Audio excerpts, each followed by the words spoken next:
Welcome to the 5-Minute Prime Podcast. Quick, actionable tips to master personal finance and real estate investing. In just 5 minutes a day, we'll help you build wealth and achieve financial freedom. Hey, Prime investors, Martin Maxwell here.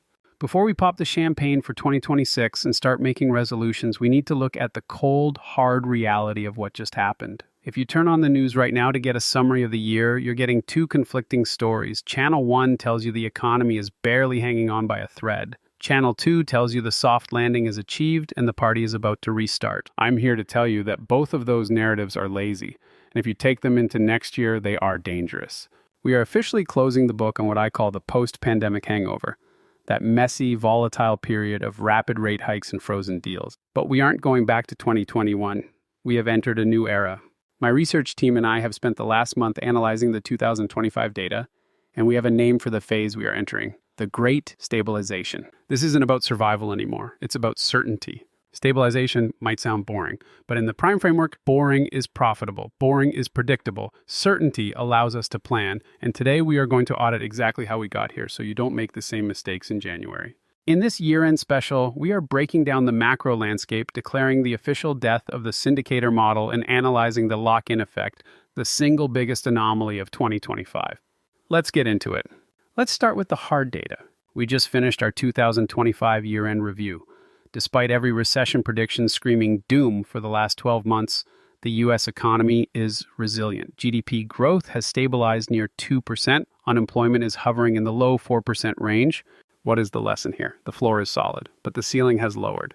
The Federal Reserve has threaded the needle. We didn't see the crash, but we didn't see the boom either. We saw stability. And for many investors, stability was harder to navigate than chaos. In the boom years, you could be a sloppy operator. You could overpay, manage poorly, and the market appreciation would bail you out. A rising tide lifted all boats, even the ones with holes in them. 2025 exposed the holes. This year marked the end of the syndicator swindle. You know the model: raise money, buy a complex at a 3 cap, slap some paint on it, flip it in 2 years.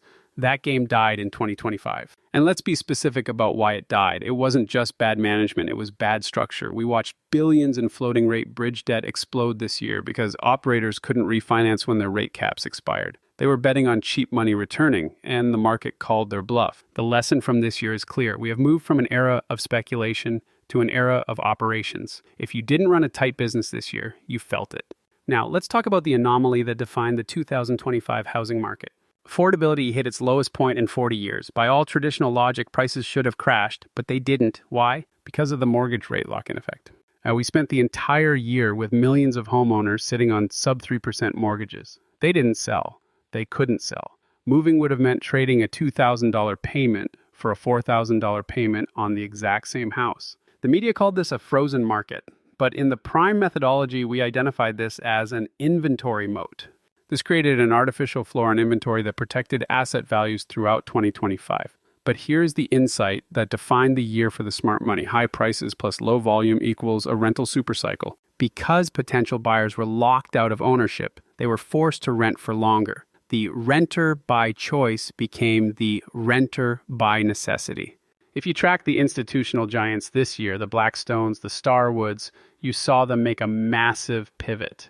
While everyone else was worried about office buildings, the big money spent 2025 doubling down on build-to-rent, BTR. This was the direct answer to the lock-in effect. They saw millennials and Gen Z entering their prime family formation years. They have dogs, they have kids, they need the yard. But they couldn't afford the $500,000 starter home at 6.5% interest. However, they could afford to rent that same home for $2,800 a month. Now, I know what you're thinking. Martin, I don't have the capital to build a 200-home subdivision. You don't need to. You just need to draft off the giants. Look at where the institutions are building these BTR communities. They have spent millions on demographic research to find those zip codes. Your play? Go buy the existing 3-bedroom houses in those same neighborhoods. This is what I call lifestyle arbitrage. The big guys are proving the demand is there. You just need to supply the inventory. So what is the biggest strategy takeaway from 2025? It's the death of the phrase, marry the house, date the rate. We need to leave that advice in the past.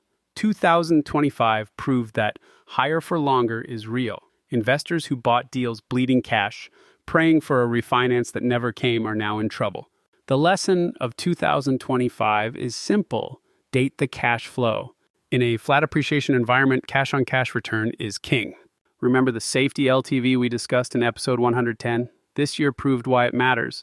Lower leverage wins. The days of 80% LTV are risky. The winners this year sat at 60 to 65% LTV to keep their debt service coverage ratio healthy. Expense defense. Insurance costs skyrocketed across the Sun Belt this year. If you didn't account for that, your margins evaporated. We moved away from value-add renovation plays and moved toward management add. The winners of 2025 were the ones who could operate their buildings better than the competition. Let's recap our 2025 autopsy. 1. The economy stabilized. Certainty has returned, allowing us to plan. 2. The lock-in effect held the line. It protected values and drove rental demand. Number 3. Draft off the giants. Follow the institutional money into the suburbs. 4. Cash flow is king. Speculation died. Operations survived. Now here is your challenge. As we head toward the new year, I want you to run the supply glut shield on your portfolio. We have nearly 500,000 new apartment units coming online in 2026, a 40-year high. That is a lot of supply hitting the market, and it's going to flatten rent growth. So I want you to open your underwriting spreadsheet and set your rent growth to 0% for the next 24 months. Ask yourself, if I cannot raise rents because of this supply glut, and if interest rates do not drop, does this portfolio still survive? If the answer is no, if you are relying on rent hikes to save you, you need to fix that plan before January 1st. That's our autopsy of 2025. We survived the volatility, and now we have the clarity to build. But we aren't stopping here. In the next episode, we are going to look forward.